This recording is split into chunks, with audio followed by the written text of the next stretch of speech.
Welcome to Read Aloud with Mr. Paul. I'm so glad you could be here. Today we'll be reading The Pied Piper of Hamelin, as told and illustrated by Mercer Mayer. Many years ago, a stranger walked upon an open road. He'd walked for miles, and the dust of the road covered his cloak and stung his eyes. There was a look about him so mysterious and strange that all who passed by stayed far to the other side. The road he traveled wound over a hill. Below ran the river Weser, and beyond rose the walls of the town of Hamelin. The stranger stopped to rest, for he had traveled long and now his journey's end was in sight. As he rested, he gazed at the town below. Hamelin was a beautiful town of whitewashed houses and neatly kept streets. One would have thought that those who lived there were happy and content, and that would have been true, except for the rats. Rats! Where they came from no one knew, but come they did by the thousands. They filled the streets, they hid in walls. As bold as brass, they chattered back at anyone who defied them. They bullied the dogs and killed the cats. Nursery maids were hard-pressed to keep the children safe. The rats burrowed through floors, scratched through walls, and gnawed past chains and locks. Anything left for just a minute, the rats would claim for a nest. Men's hats, cheese vats, balls of yarn, babies' cradles, anything. Women with long hair were often surprised to find a rat living in their curls. No one could have a quiet conversation, for the rats would chime in, mimic and tease and mock. No one could eat anything without sharing a bite, or perhaps a whole dinner, with a sudden horde of hungry rats. No larder could be sealed against them. They filled up chimneys with their nests and pushed the swallows from their eaves. The chickens would not lay eggs, and the cows were too nervous to give milk. The dry goods stores were left in shambles. Fine bolts of cloth at the tailors were soiled by their wet little feet. No place was considered sacred by these vermin. Not even the great cathedral was spared. No minister or priestly man could conduct a holy service without the accompaniment of shrieking, chattering, and squeaking. Their leader, it was said, was a great ugly gray rat, twice the size of the others. He planned and schemed, for it was his dream to drive away the people and have a rat town of his very own. He was said to be as clever as any devilish creature born under the sun. It was even said that he spoke 5 languages. But this was surely gossip, for we all know that rats can't talk. Leading the citizens of Hamelin in their fight against the rats were the able-bodied council of the town and its magnificent leader, the mayor. If by magnificent is meant fat, he was most certainly that. He and the council members talked of nothing but rats, usually over great lunches of roast beef, stuffed goose, fine wines, and all the other tidbits that help highly placed important people do their jobs. They ate and drank their way through many taxpayer dollars in their eager pursuit of the solution to the rat problem. Much food and many words passed back and forth along the table, but as for solutions, none were found. On one particular day, the townsfolk decided to address the problem directly. They called a town meeting, then went to the town hall to inform the council of the citizenry's demands. In a great body, they stormed into the meeting chamber, where lunch had just finished. Their leader, the fishmonger's wife, cried, "Get rid of the rats promptly, or we shall take pleasure in coating your ample bodies with tar, sprinkled with chicken feathers, and thereafter throwing the lot of you into the river." In those days, the meetings could be very heated affairs. "How marvelous," said the mayor, being a politician to the core, "that all of you concerned citizens should come to see us directly. That's community spirit for you. As for the rats, we have just come to a solution, which we are sure shall work. Do not fear.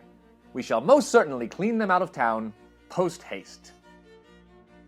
The great body of concerned citizens left, if not quietly, at least quickly.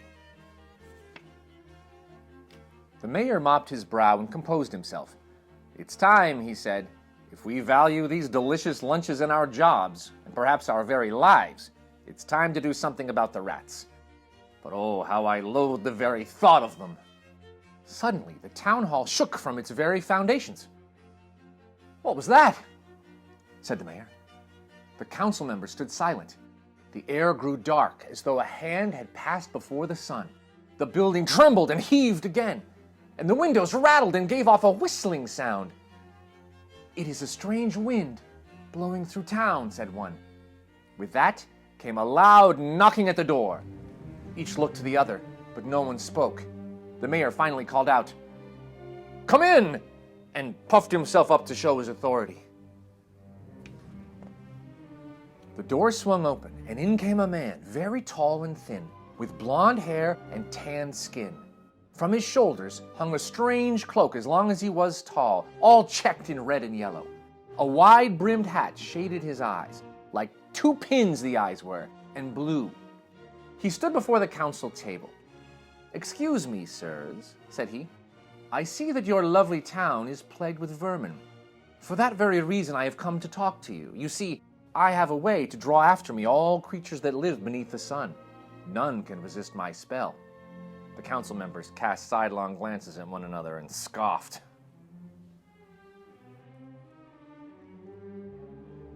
"You might wonder," continued the stranger, "what qualifications I have for such a job as this. But here, let me show you." He paused, slowly waved his arm in the air, and the room darkened even more. Then he spoke, and his words became pictures that filled the room with a life of their own. "I saved the Sultan of Swazoo and his kingdom from a plague of scorpions. In India I banished vampire bats. There were toads in Ethiopia. One dragon and reptiles, great and small, I have caused to flee. Ah yes, and spiders. Spiders are my specialty. So rats are nothing, take my word, for it's as good as my name. I am called the Pied Piper." The mayor, observing the strange visions filling the room, broke into a cold sweat, jumped to his feet, and said, "We take your word, we do. Now put this room in order before I faint." With a wave of his hand, the piper wiped away the images. "We'll pay whatever you wish to rid us of these rats. 1,000, no, 10, no, 50,000 in royal silver." 1,000 will do fine," said the piper with a twinkle in his eye. Stepping from the hall, he raised his pipe to his lips and blew a note so sweet that it made one believe all creatures in heaven and on earth were finally well and at peace. As he walked, he played on, and all that heard him were transfixed. The music filtered deep down within Hamelin town to touch each and every rat. So compelling was the sound that the rats rushed out in droves to seek the source of the wondrous music. They leaped through windows, poured forth from doors, scampered from cupboards. Soon the streets of Hamelin were a teeming flood of rats, all following the Pied Piper. There were fat rats, skinny rats, black rats, brown rats, gray rats, old rats, young rats. Whole families followed him. Cousins, uncles, brothers and sisters, dancing and prancing, pushing and shoving, all wishing to be first in line. He walked through the south gate of the city and stood by the river's edge. Before the astonished eyes of the watching townspeople, every last rat plunged joyously into the river and drowned. All but one. That rat found his way back to the Rat Kingdom. This was his report. "As the piper began to play, it was as if the world was made for rats alone. To be near him was to be full and content. To listen to the music was like being in the fattest larder that ever was."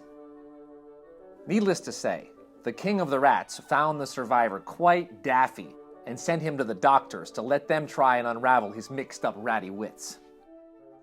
As the Pied Piper walked back through the streets of town, the people cheered and patted him on the back. The mayor ordered all the bells to be rung. "Plug up the rats' holes! Rip out their nests!" he commanded. The Pied Piper walked up to the mayor and stretched out his hand. 1,000 pieces of the king's silver, if you please," he said. The mayor began to choke, for with that the town council could eat pheasant every day for a month. "Surely you jest, to pay such a sum to a fellow who simply wanders by, but of course let no man deny that you've done the job well. But after all, it's not as though you toiled and sweated for weeks. Here, let me give you 25. That's more than most make in a month." The piper's face grew grim and tense. I do not bargain with sultans, kings, or the likes of you. Settle your debt with me as agreed, or you might find me piping in a way you do not like.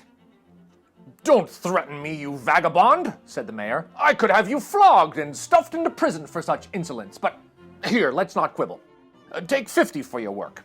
It's better than nothing at all. The piper did not reply. He smiled a strange, thin-lipped smile and bowed. Then he turned to the crowd. Does no one here find my fee just?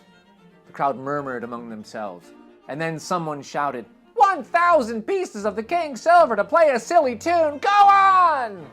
With that, the crowd began to boo and hiss. This made the mayor puff up even more. A small child pulled at the piper's cape. Thank you, he said, for ridding our town of rats. The piper smiled broadly and touched the eager youngster on the head.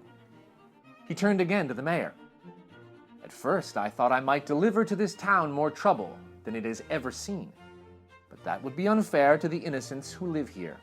I've decided instead to spare them from the likes of you. The mayor and all those within earshot looked baffled. The Pied Piper turned around and walked away, and as he walked, he played his pipe. From every household came, running and laughing, the children of Hamelin. Bringing up the rear was a lame little boy who struggled with all his might to keep up. They followed the piper down the streets of town, then crossed the bridge, and were gone. The townspeople who tried to follow found themselves unable to move, as if their feet were nailed to the ground. When at last the music faded away, there was not a trace of the piper or the children. Then one small boy came running with wonder in his eyes. It's the lame boy, someone said, but he's no longer lame. The little boy spoke to them, and as he did, it seemed that the magic of the piper was upon him, for the words he spoke became a picture that everyone could see. We reached a door in the mountainside, and all the children went through. As I was about to enter, the piper touched my shoulder. He said that if I returned to tell what happened, I would be healed, and later he would come for me if I wished. Though I shall miss my friends, I am here to tell you they are safe and happier than ever. Here is the story that was told by the little lame boy who was healed by the piper. The boy grew up to be a bard. On the roads and in the towns, he sang this song. I remember when the piper came piping, the promises given, the pledges that were made. There will be weeping, there are no children sleeping. They have all gone away, for the piper must be paid. Late at night, when the sky is clear and frosty, a melody still lingers deep in heaven's blue. A haunting reminder, they could have been kinder. The piper knocking at your door will take what is due. Now like paupers they look upon the mountain, the towers above them, their children fast within. But mountains can't be opened by words or by tokens. A promise is a promise, and the story now must end.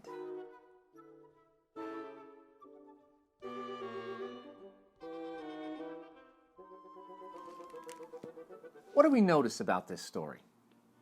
I don't know about you, but when I read a story, I sometimes make predictions to myself about what will happen next. When we're introduced to the leader of the rats, who was rumored to speak 5 languages, I thought this rat would later come face to face with the Pied Piper, and the story would describe how the piper defeats him. Boy, was I wrong about that. We never meet that rat leader again. He falls under the piper's spell just like all the others and drowns in the river. I like it when I think I know where a story's going, and the writer surprises me by going in a different direction. Speaking of the rats, when the Pied Piper allows one to survive, and the survivor goes to the kingdom of rats to tell them what happened, I didn't think much about it at the time, but when I got to the end of the story and saw how the piper allowed the little lame boy to return to town to explain what had happened to all the other children, I realized this connected back to the scene with the one surviving rat. The writer started a pattern with the last rat, and when he repeats that pattern with the little boy, it creates a satisfying feeling for the reader. When you write stories, think about using patterns like that. It makes a story fun to read. Finally, I notice a powerful idea at the heart of the story. We might say this is its moral or its theme. The mayor makes extravagant offers about what he'll pay the piper to rid the town of rats, offering up to 50,000 pieces of silver, while the piper asks for the smallest amount the mayor mentions, 1,000 pieces of silver. Now, that's still a lot, but it seems fair for solving the town's rat problem all at once. After the job is done, the mayor tries to give the piper just 25 silver pieces. The most he says he'll pay is 50. He agreed to 1,000 and now offers just 50. The whole crowd of grown-ups in Hamelin agrees the piper shouldn't be paid for the service he provided, so he turns his magic on them. Some stories give us an inspiring hero as the main character. When we read it, we imagine ourselves being like the hero and saving the day. Now, for me, this story isn't like that. Instead, this story is a warning, telling us, don't be like this mayor. Don't be like these townspeople. Learn from their mistake. Always pay your debts, or something bad will happen to you too. In real life, it's not like you'd have your children taken to live inside a mountain. But it can still be pretty bad. For example, if I agree to buy a car, and then I stop making payments on the car, the bank will come and take the car away from me, and I'll be taking the bus. If I buy a house and then stop making payments on the house, the bank will come and take the house away, and I'll be kicked out into the street. And then I'll have a hard time getting another car or another house because the bank won't trust me to pay, and they won't sell to me. And most important of all, this rule is true for adults and it's true for kids. If you agree to pay your friend for something she gives you, and then you don't pay her for it, you'll lose your friend. Take it from the people of Hamelin. Pay your debts, or you'll pay the consequences. Thank you so much for joining me for Read Aloud with Mr. Paul. Until next time, discover the wonder in a book. Pick one up. Take a look. If you enjoyed this Read Aloud with Mr. Paul, please like, subscribe, and share this video with your friends. Thanks again.